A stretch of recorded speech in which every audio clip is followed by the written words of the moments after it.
Okay, checking high voltage diode in microwave. I set the power supply 9 volts,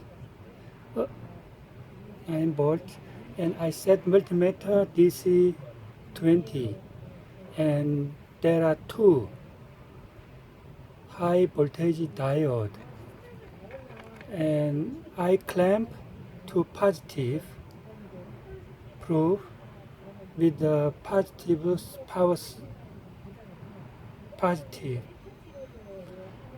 supply, and I put negative to that side. I check it has 8.9 voltage. Okay, the reverse way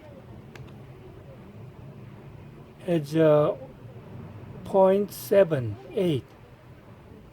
It means this diode is okay, no problem. And the next one, okay, I put positive and I set negative. It shows 8.38 volt. And the other side, I set it 0.78 volt.